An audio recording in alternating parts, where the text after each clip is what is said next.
All right, and we are live. So this is the first Beyond the Escape webcast that we're doing. I'm Michael Bielaczyc, artist, costumer, creator of the Sagaborn role-playing game. And my companion is? Dane Collins. I am a writer and co-creator of the Sagaborn world, the world of Euteria and Atheles. And this is our first one, so I want to point out that we don't exactly know what we're doing here, but we're going to do our best, and I think as we go, we'll get better at these. So. All right, so since it's our first one, I have to ask you, Danny, what do you want to do with this webcast? Well, I'll tell you what I don't want to do. One thing that we've talked about is doing a sort of an ongoing to-do about what we do with our world, and I'd like to really expand out from that. I don't want it to be a marketing tool solely. Obviously, we want to promote Sagaborn, we want to promote our products, but what I look forward to is, and we've discussed this, when we're in a car together riding to a convention, we start brainstorming and we start coming up with good ideas. And what I'd like to do is give people a window into that process. You and I having a conversation, we'll have guests on and we'll have conversations with them. We'll try to make it creative. You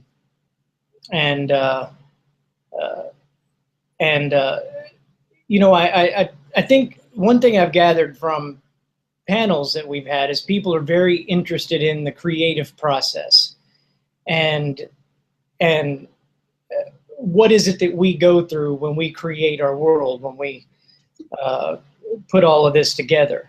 And we can describe that, or we can give an example of that, or we can do both. And that's what I'm looking forward to doing here. What about you?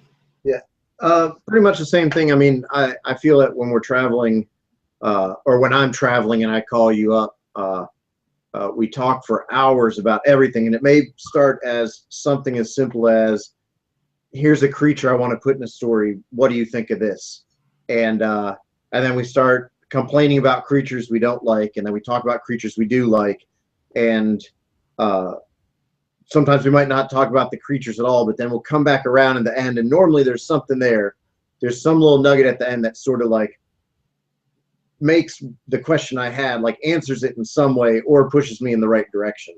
So basically what I thought was, when other people are traveling with me, they keep talking about how it's really interesting to listen to us.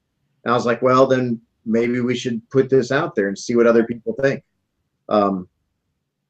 So yeah, that was my main thing, is just to see how our conversations go in a web dialogue like this. Right, and by the way, one thing I've realized about that process is a lot of times, you know, I wonder if this really is the essence of the power of collaboration. Is if you give me an idea, you say, I have this idea for a creature. You might have a picture of what that thing is in your head, but when you give me the basics of it, I don't necessarily right away have that same picture. So I have to ask questions.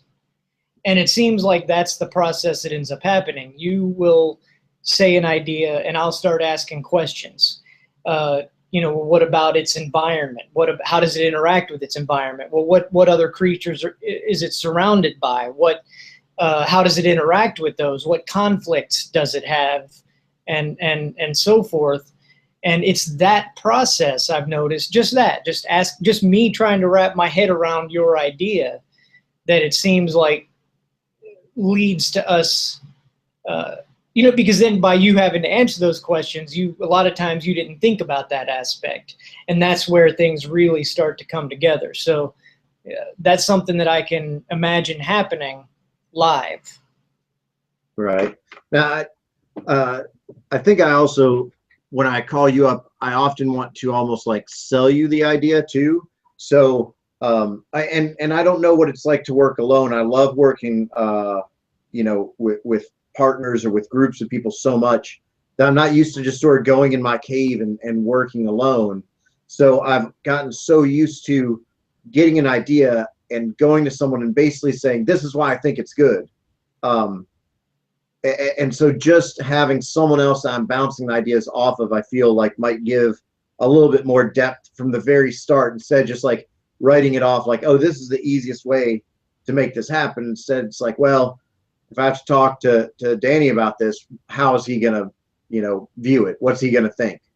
So I think even just by me having someone to talk to has made me think a little bit deeper on any idea that I propose to you.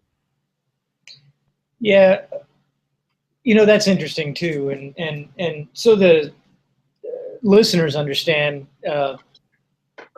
Mike created the world initially, and he created it many, many years ago, and brought me in at a later stage when he wanted to start making it into a product, as opposed to a world he was building on his own for gaming and so forth. So Mike, when you brought me into that, that was something that I had to adjust to, because my creative process has always very much been me and my, you know, I'm very introverted, me in my own world, exploring ideas. And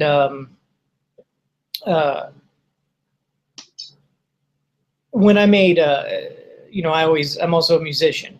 And when I made music, there was a time when I did get collaborative, and I was actually pretty good at just letting the reins go for a while. So, you know, I'd have somebody who would make beats for me, and I would just let them, like, because I wanted, you know, use your imagination. I'm not going to restrict you. Just go nuts. But then it always came back to me, and I had the final say, and could shape the music into a final product that fit my vision, and coming into something that at the time it wasn't my world, and I was very conscious of that in the beginning. It took some time for me to feel like I even owned it in any way, and so I think I projected my mindset onto you and didn't want to step on any toes. So I was really careful, and if you remember, we weren't very productive in the beginning either. Or at least I was not very productive. And it was partly for that reason, because I couldn't take this and own it. I couldn't, if I came up with an idea, a lot of times it conflicted. But over time, the process that we just discussed, you know, I learned the value in that, just this back and forth. And we came up with ideas that neither one of us ever would have had on our own. So it's been for me, I guess my point is, it's been a very enlightening process, and it's changed my creative flow in a pretty profound way. I'd actually say that you were helping write it a long time ago. You just didn't know it, because I would bring up things and talk to you about it. You just didn't know I was taking notes on everything you said. Right. But I also realized maybe people watching this don't know actually what we're doing. So I think I should do a brief rundown sort of the projects that we have going on. Yeah. So all this started, well, a long time ago when me and you would do role-playing games together, and I started putting together a world and doing art in it. And for a long time, as my focus turned to becoming a professional artist, that world just informed some of my artwork, and people would come in and buy some of my work, and they'd be like, well, you know, who is Jarek, the wild elf druid, and why am I buying a drawing of him? And, you know, I'll tell them it's from my writing, and I don't let people see it. But I realized that it would be much neater for people who bought my art to know the stories behind it. So I started putting some stuff out, and people started really liking it. And so I originally did I started a book online, and that was going well, but it wasn't catching right. I was having a hard time figuring out how to make it my own. And back then, Danny, I'd still call you, and we'd talk even way back then. I remember coming back from Chattacon and calling you up, being like, "Oh, I'm going to write this book, and it's about an elf, and this and that." And even back then, you're like, "Oh, well, what if you did this, or what if you did that?" So you have always been there. But from there, I decided to get into gaming, because I like the marriage of art, and word when it comes to gaming. Like, those two are hand in hand for selling a book. So we started the World of Uteria, which was a Pathfinder series. We started out with the Elves of Uteria, which I think was a really great first collaborative project. So we're working on different cultures. We're working on bringing in other artists and seeing how all that works. We're also sort of struggling to see how we work together. And I feel, that we ended up with a really strong product there. After that, we started designing the Sagaborn role-playing game, which is a little over a year ago. And that was, we realized that we liked the writing and we liked the art, but we weren't so big on the massive amount of rules that were in Pathfinder. So I started doing that, and then you started focusing more on your novel, which is also set in the same world. We'll talk a little bit about that later. And then I continue to do art within the world. So when we're talking about what we do, these are all the things. It's not just art. It's not just books. It's like books, role-playing games, even just some like little side projects like miniatures and stuff that we've started doing. So that's, I guess, when we talk about what we I hate to say what we don't want to sell, but what you're talking about earlier, that this is not just product placement for that, but that is what made us want to do this podcast, was us working on this stuff, and the journey that it's taken us on.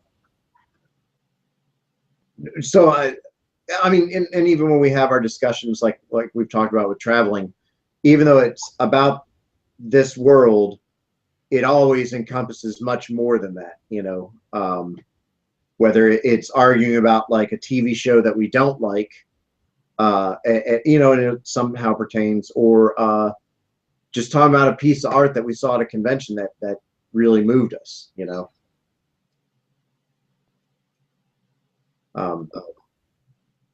So speaking of that, I was going to ask, what all have you done this week, Danny? What have you done for the worlds of Sagaborn? Well, honestly, this has been a slow week. We did a LibertyCon just a week ago, and which, by the way, had a great time, and I think we should talk about that here in a bit also, because we did have a playtest. I came back and I've been doing a lot of catching up. I've been working on the book. The novel is in its final stages of a second draft. There will be a third draft before I can send it off to an editor. But first draft was done a while back. Second draft, it turns out, editing a longer novel is harder even than I expected.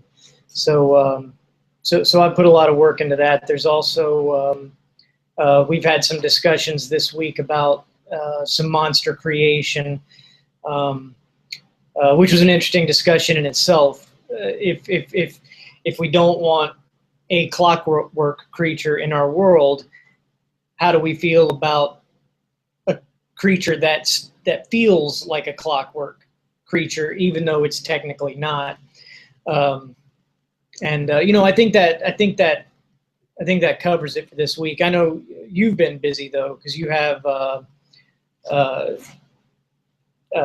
stuff with the rules and PC Gen and so forth. Yeah, well, everything at this point, I'm going to Detroit for a week, but everything is about Gen Con at this point. you know, I'm going to have a big art display there. I'm going to be, you know, selling books, selling dice. But the big thing is we're going to try to release the Sagaborn RPG beta there. The design for the interior should be in later tonight, which means I can get off to the publisher. So I'm cutting it very close, only 2 weeks, but Ingram is pretty fast. You know, I'm hoping it goes over well. I'm not running any demos, sadly. Being in the dealer's hall means I don't have as much time to go in the game room. But I will be showing demos at the table, which I am a bad businessman. I don't have our table number, but that'll be in the links on YouTube afterwards. But I'll be set up with Eridani Studios, which is my other company. So I'll be demoing stuff, and I'll be selling stuff for cheap. The rule book should only be $10, and yeah, it's just all packing, getting organized, doing stuff like making sure I have all the right banners or you know, postcards, all the stuff that you need for a big convention that someone as unorganized as me is not good at coming up with. I haven't. I'm not as active on the con circuit as you are. When you do one of these, how difficult would it be to recruit people to run playtests on our behalf? I've done it in the past. It was easier when we were selling Pathfinder books because people know the Pathfinder systems. Not to find people who know this rule system and are confident enough to go out and run it. And a lot of it is organizing it. And you know, it's pretty hard. Like, you know, I mean, when you're traveling to the shows and you're writing the books and you're ordering the stuff, you know, and doing all the promotion, it's pretty hard to like juggle all those things. And I also always bite off more than I can chew.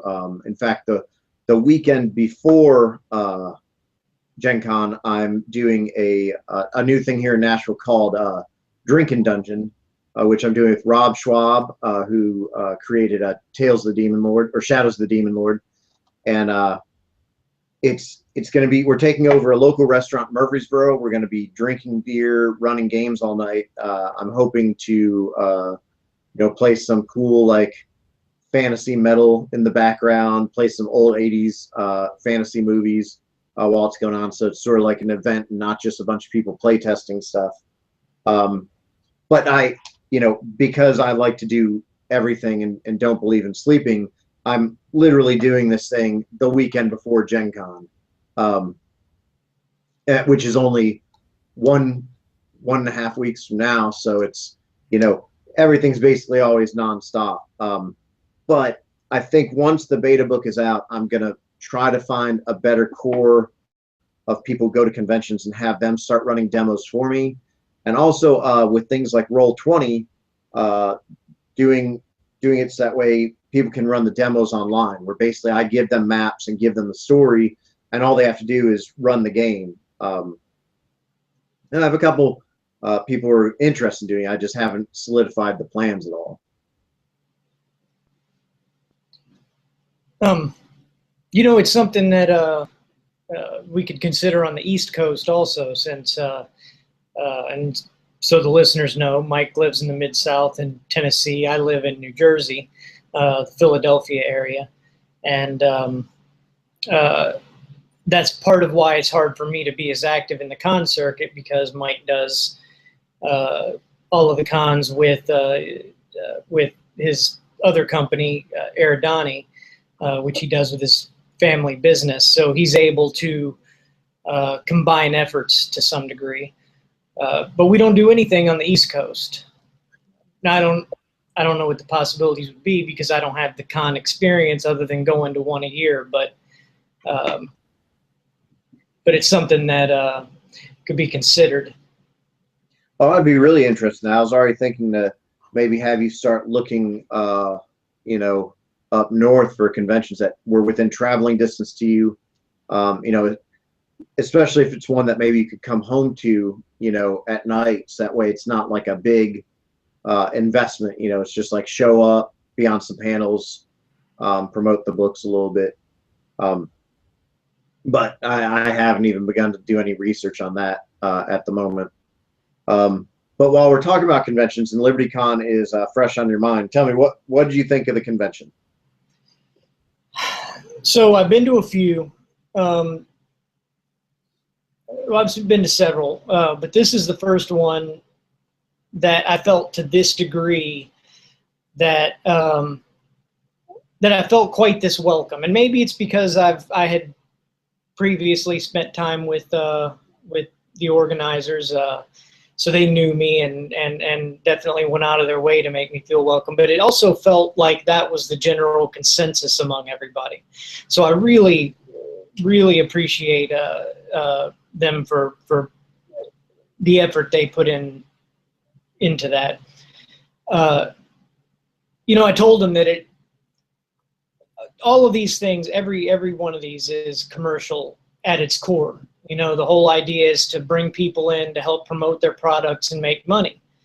But this one definitely felt a lot less commercial in tone.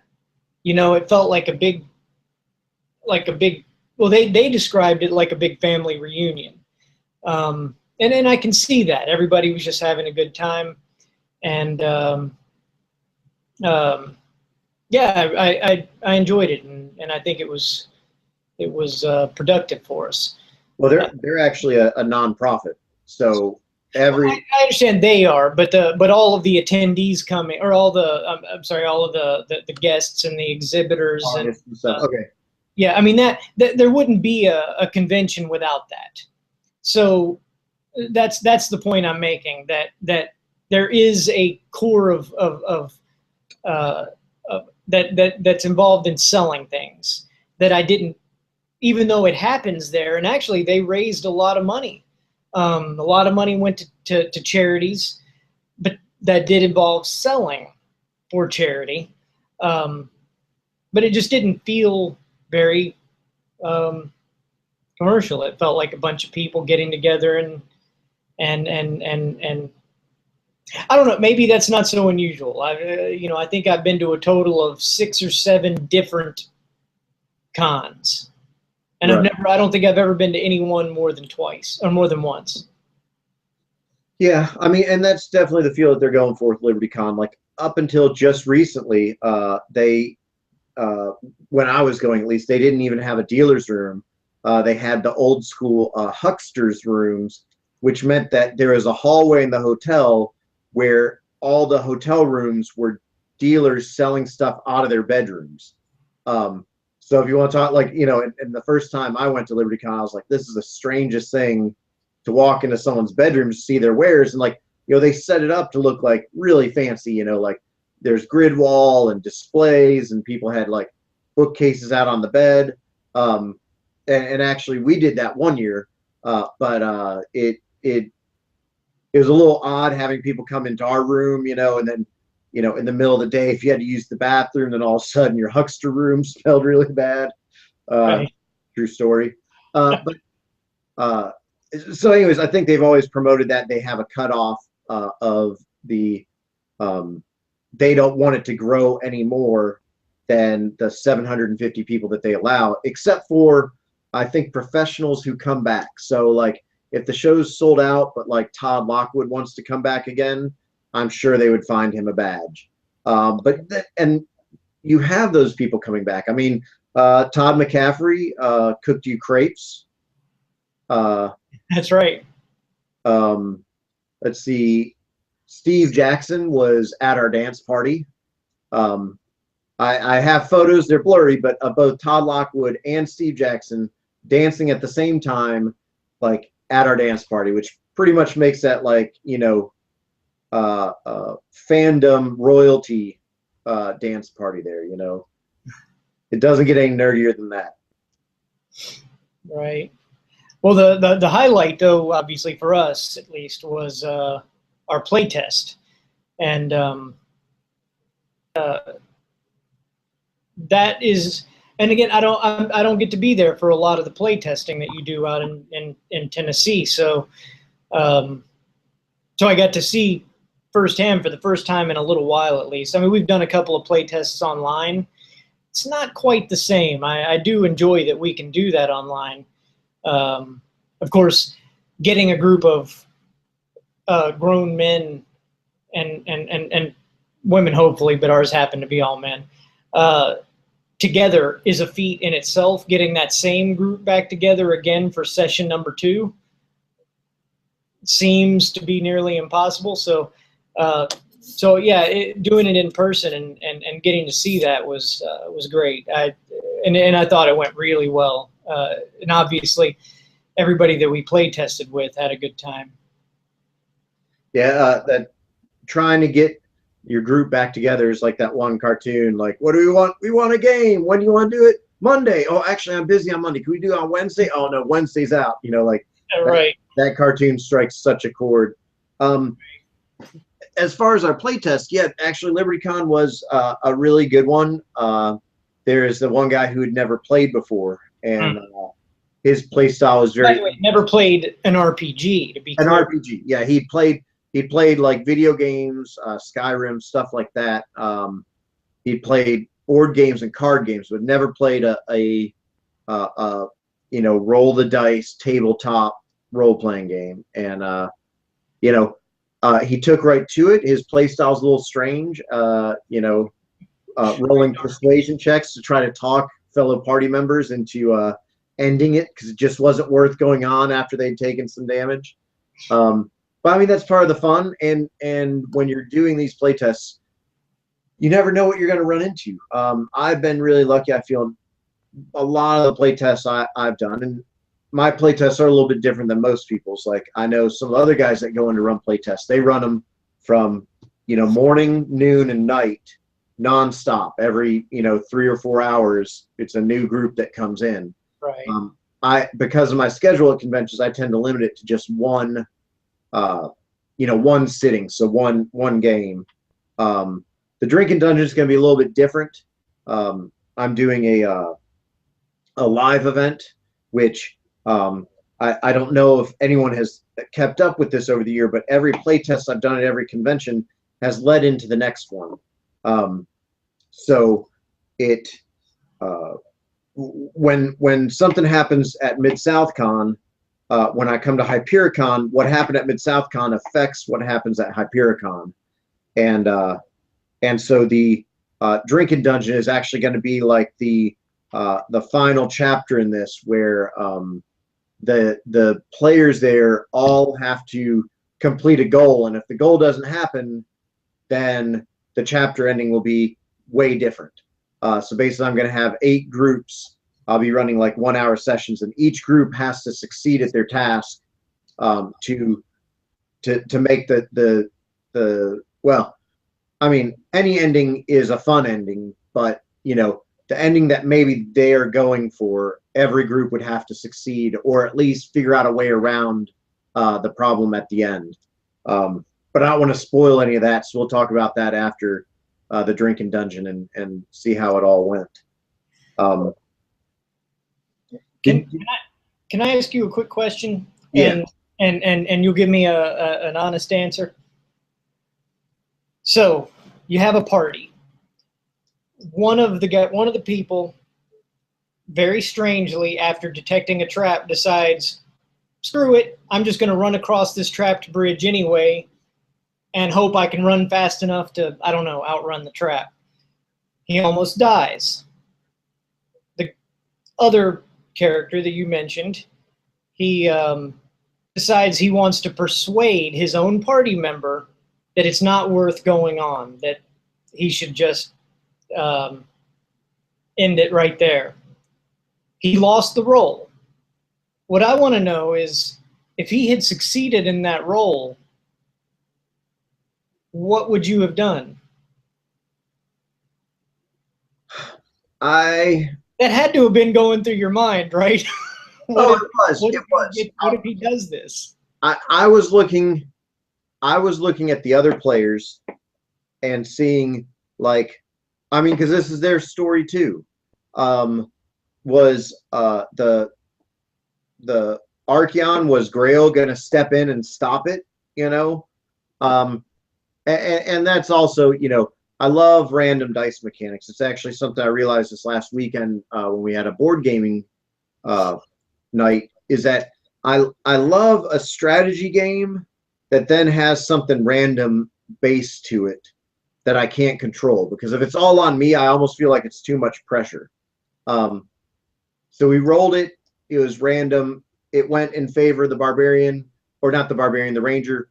But if the ranger had lost the roll and was like, you know, made an argument on why they wouldn't kill themselves, I would have, as the game master, figured out a way to on the fly. Well, let's see. Let's say it's happening right now. He makes the roll. The ranger says, you know, I don't want to kill myself. So then I think I would just ask, you know, that player, I'm like, okay, so what are you doing? Like, you're broken, you know, you're down to 2 hit points in the bottom of this ravine.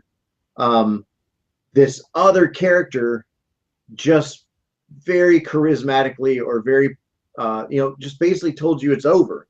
You know, and you look down and your body is broken. You know, what's going through your head? And I probably just would have driven it home, actually, that he is in really bad shape, you know, because you can't fall back too much on metagaming that, like, oh yeah, I'm only down to 2 hit points, so, you know, I'll just get healed. Well, that's no fun, you know.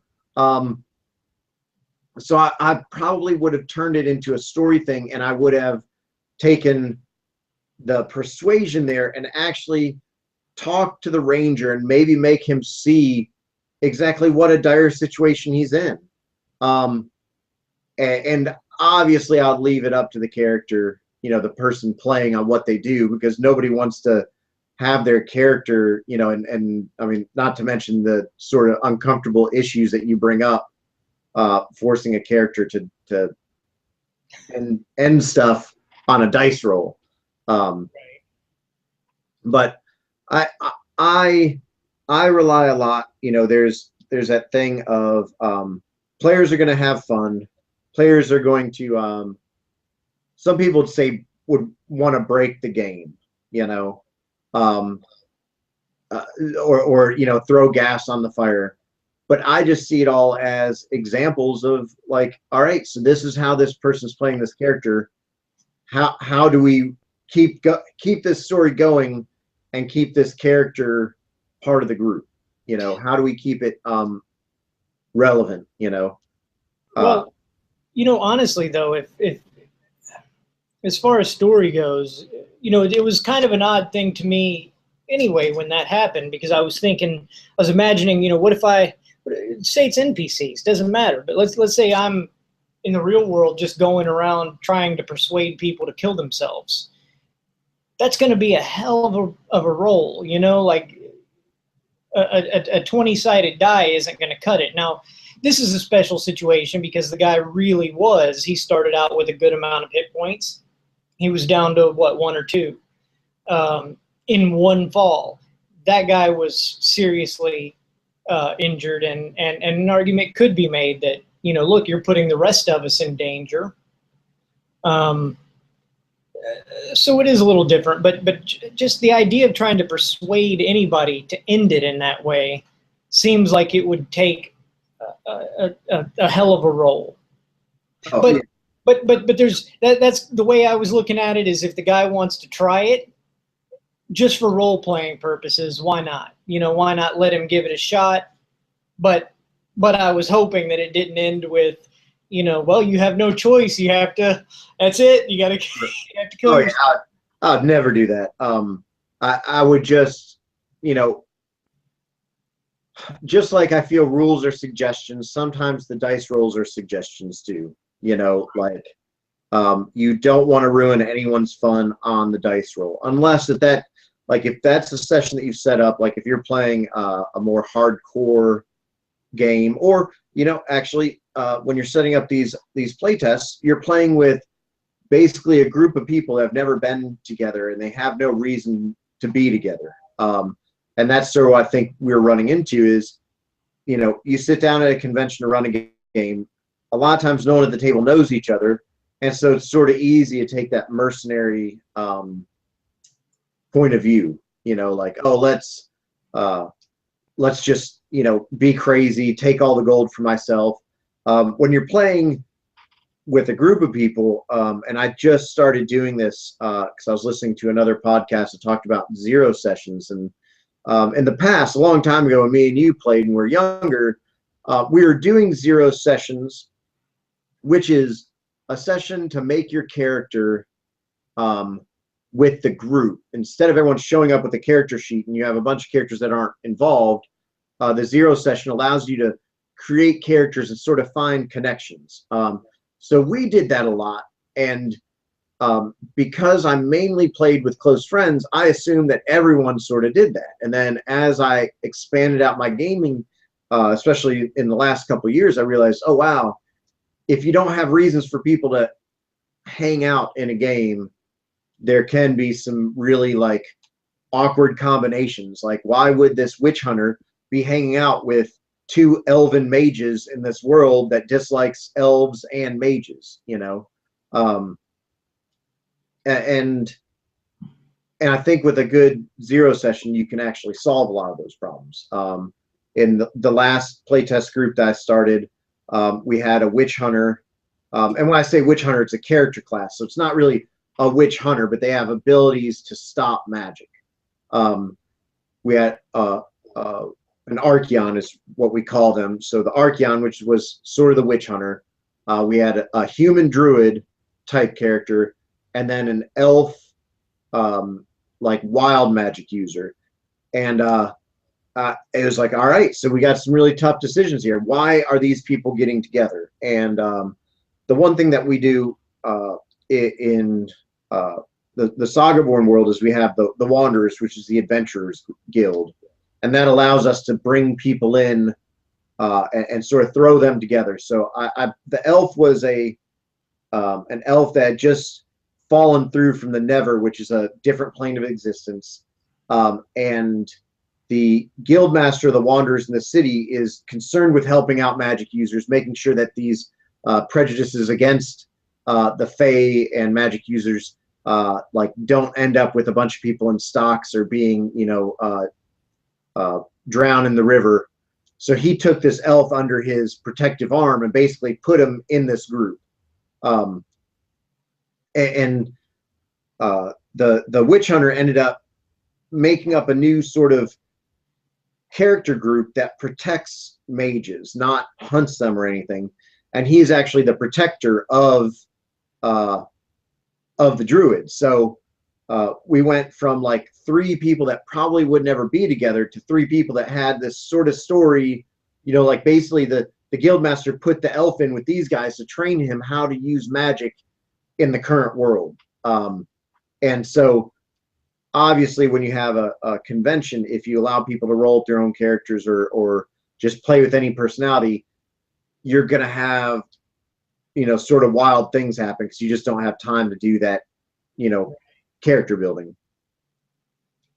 But it's also interesting. I mean, with you on the fiction side, I haven't written enough of a novel to say that I could answer this question. But I've heard other people who write things say that a character can pop up in the writing and they didn't quite expect the character there and they didn't expect that personality.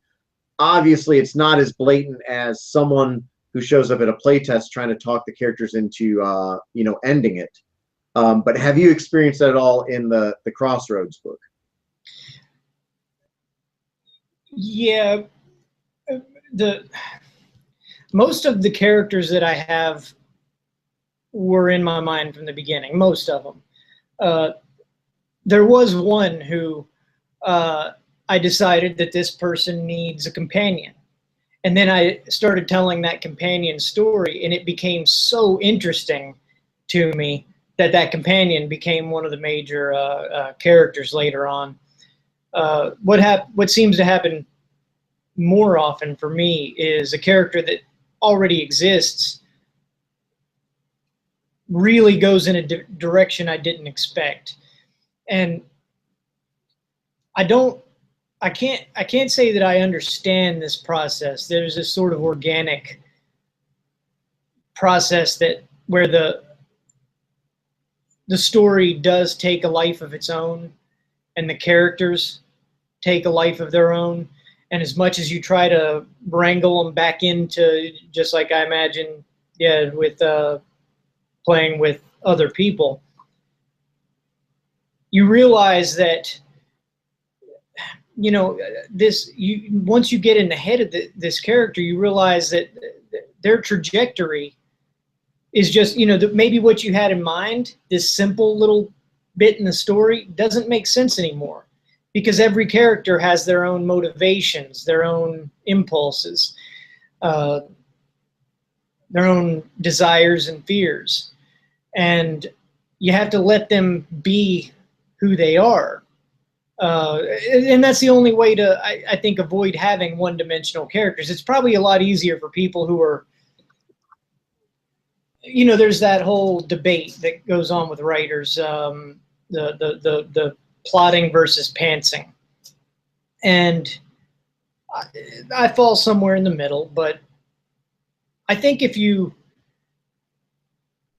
and I'm not saying this to disparage plotters out there, but there are books that I read where I'm so impressed by the intricacies of the plot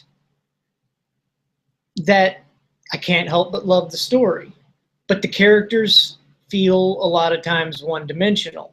And I think that's a symptom of being too rigid in the plotting, because you've plotted before you've had a chance to explore all of these characters. You explore the characters in the writing. It's through the writing that you start to, that you learn how do they talk, and there's no amount of note-taking at the beginning that's gonna solve all of that. And you have to be willing to change the story in order to let the characters be who they are. But does that answer? I hope I'm answering the right question. I hope I understood the question properly. Yeah. There's a quote that Tolkien said, and I think it was in one of his letters, where when Frodo looked across the bar and saw Strider for the first time, Tolkien didn't even know who he was. And I mean, I think that happens. I mean, the honest truth is, you can't create a whole world and have everything planned out ahead of time. Even if you have a team of people, you start with the idea, you run with it. You're going to run into things that make it more complicated, or even maybe change the story, earlier on. I think we've reached a point now in media where stuff comes out so quickly that people are getting used to it. Like there's, and as long as the story's good enough, you can almost put up with it. Not almost put up with it. You can put up with it. I guess I'm thinking of a lot of TV series, but I'm also thinking for us, having the small team that we have, and not having it our full-time job, we're going to come up with ideas later that are better, and we're not going to just always rewrite the world. But there's sometimes we have to sort of say, okay, well, we didn't see this problem arising, and so this thing that happened earlier on is maybe not as true as we thought it was. And I think me and you have dealt a lot with that, with doing things through the perspective of one person. Me and you feel very comfortable. I think both of us feel very uncomfortable with absolutes, with saying this is the way the world is. Because I know that me and you have really different views on just sort of how we've taken in the world up to our current, point. I mean, our what is it that you always say about with perception and reality? Don't you have a quote about that, about your reality being created by your perception? Or you might mean the Alfred Korzybski saying of the map is not the territory, which has been put a number of ways. Is that what you mean? Something like that. It might just be that in general. Alan Watts said the menu is not the meal. What we tend to think that our perception of reality is reality, but it's just the map. It's a tool for us to understand and to help us navigate, and we forget that sometimes, and that's why we have such absolutes, and we think that my opinion is the right opinion.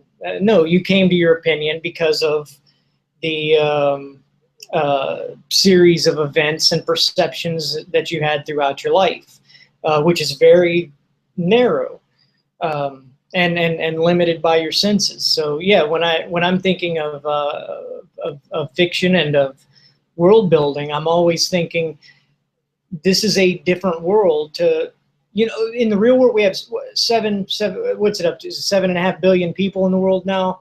That's 7.5 billion different worldviews.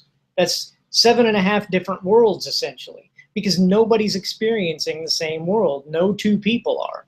And so you'll never write a world from all of those perspectives, because that would be impossible. But you have to factor that in, that the world looks very different to different people, to different cultures, and from one person to the next. Well, I think that's the cool thing about role playing, is that you actually get to sort of build that world and then have as many people as possible play in that world and sort of write their own stories in it, Right. Well, and that's an interesting thing too, because I was going to say a minute ago that when I was talking about fiction and how a lot of these things take a life of their own, and there's no way to stick to a rigid plot, for me at least, that is partly because, well, fundamentally it's because the ideas never stop. Just because I wrote the plot, that's just the beginning part.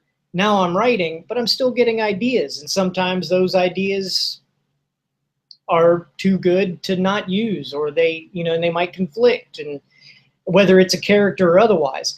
What I was going to say though is you add in world building like we're doing, and that's a whole other level, because you and I might be having a discussion about an entire culture that we'll never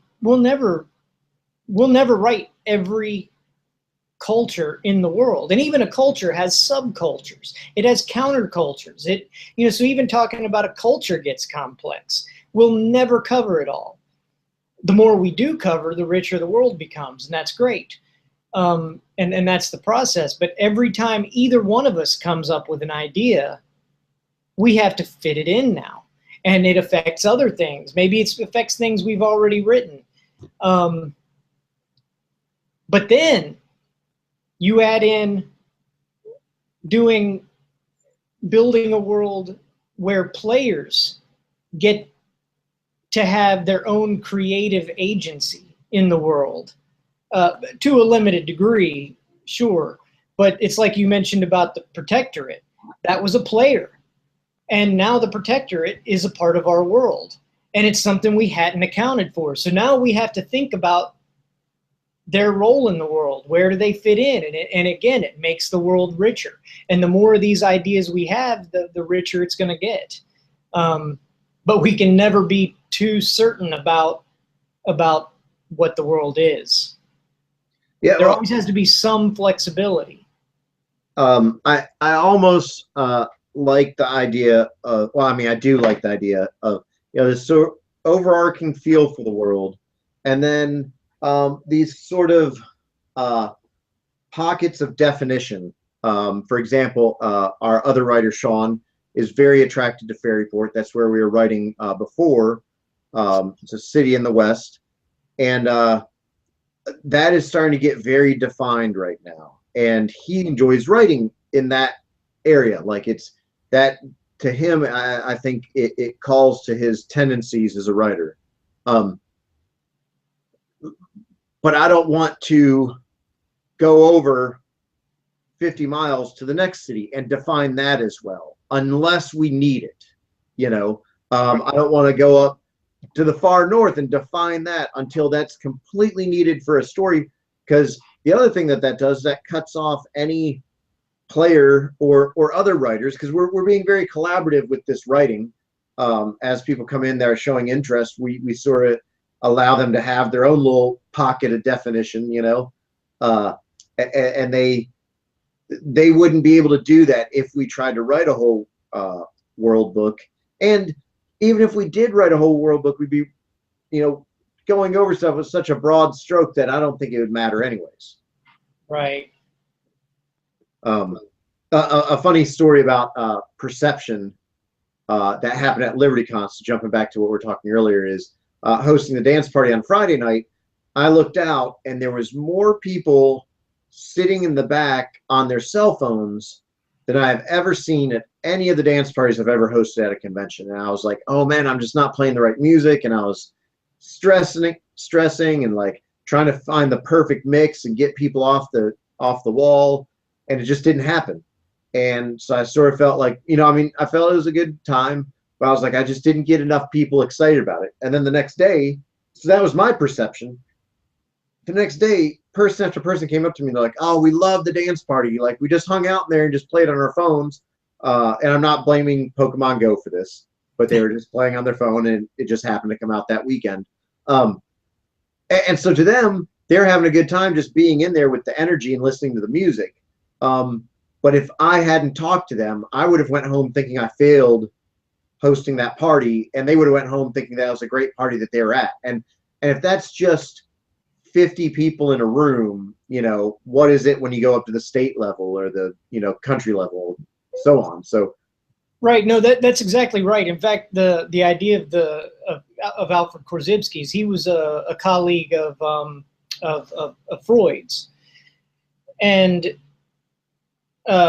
you know, personally, I think Korzybski was a little more accurate in his understanding of the human mind. Freud is a lot less relevant these days, even though Korzybski's not very well known. But he was, when he said that, he was coming from a psychological perspective.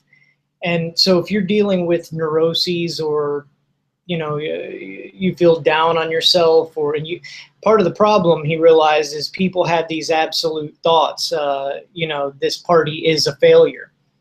And his solution to almost all psychoses was, one of his students called it E prime, which was English prime. And it's basically the English language without the word is, without the word is of identity. So if you're talking about,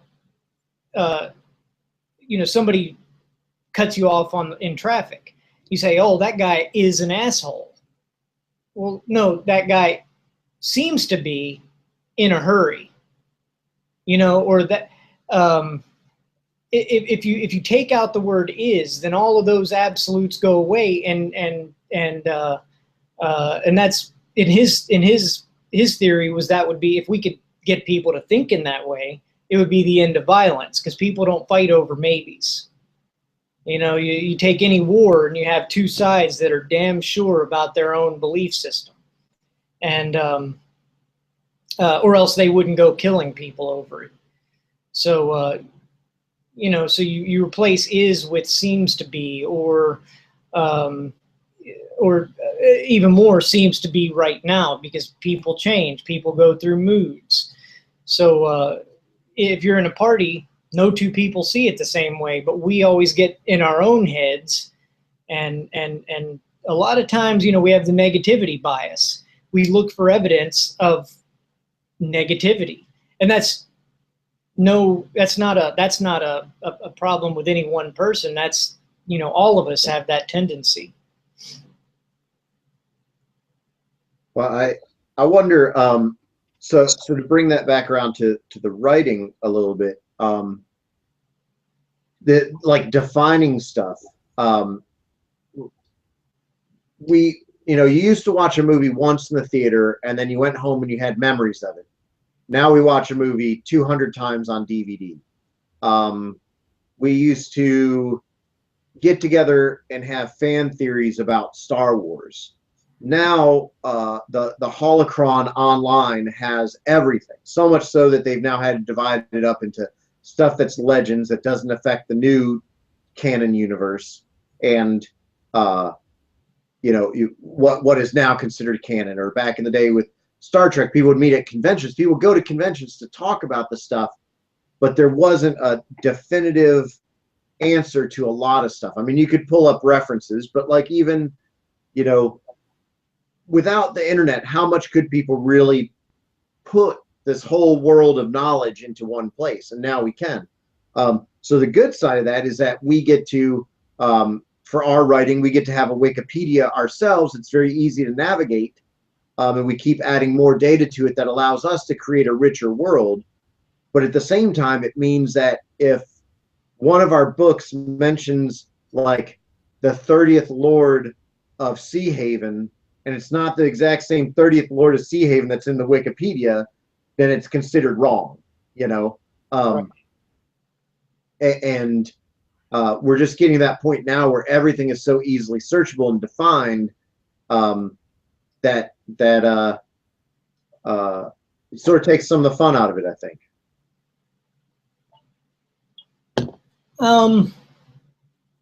Well, you mentioned a little while ago, Sean, writing in Ferryport, and it's a very defined area. And you and I have already we've started exploring the Eastlands because that's an area that we hadn't given much thought to. I think that's our nature, the two of us. We like the part where it's free and open, and we can just let our minds roam wherever they may. And then as it starts to get more and more defined, we're ready to move on to the next thing. It's something I've had to rein in, because you never get, if you stay in that state of mind, you never get anything done. But that is my natural state of mind. So I guess the point is I agree, but there's still a lot of world to figure out. And there always will be, like I said before. And honestly, if there's an occasional contradiction, like my novel, I wrote it as a person telling a story. If my novel ends up having some contradictions, it's just an unreliable storyteller. They can say it's wrong, but maybe he had a reason for telling it that way, because that's another thing I put into it, is that he's telling this story for a reason. So maybe you can't trust every little detail. Now, I'm not doing the totally unreliable storyteller. It's not that he's making up a fiction, but I guess I have an out there. If somebody calls me on it and says, "Hey, wait a minute, your wiki says this," well, do you trust the wiki or do you trust the storyteller?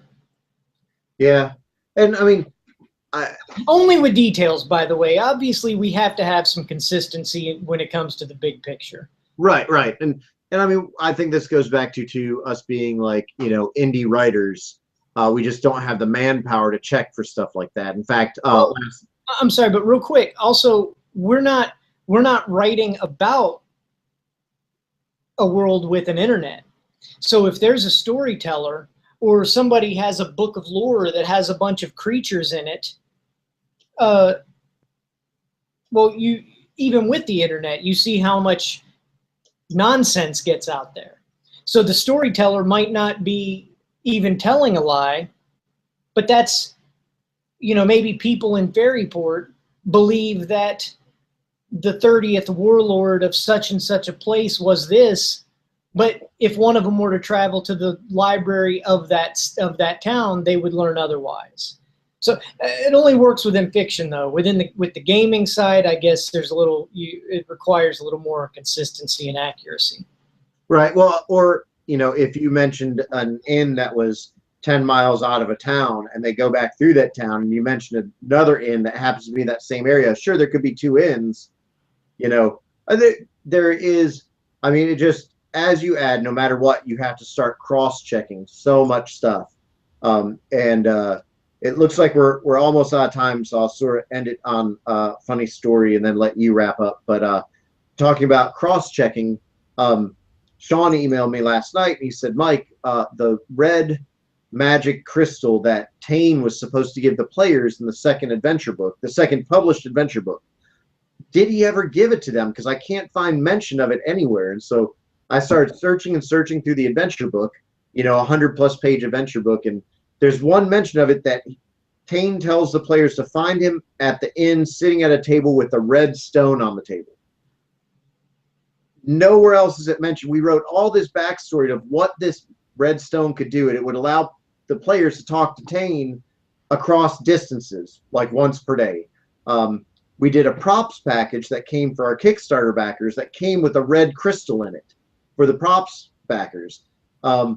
So we wrote all this history, and I'm not sure even where that disappeared to. There's a slight mention of it in the book, and then it came in the props package, which I'm sure the backers were like, what does this red crystal have to do with anything in this book?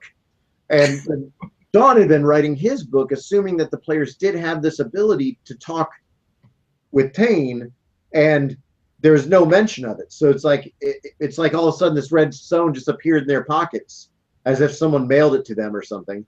You know, he had to go back and edit the beginning of his story. But even something small like that, you know, you just get it in your head and you think it's all laid out in there, and actually it just, you know, it disappeared in the wind somewhere. Yeah. But so as we wrap up our first episode, is there anything else that you wanted to touch base on, or? No, we had a few things that I was hoping to talk about, and I expected we would run out of time. We can cover those things next time. Great. Yeah, we'll just add it to our list. So thank you for anyone that watched our first webcast, and we'll see you soon. All right. Keep adventuring.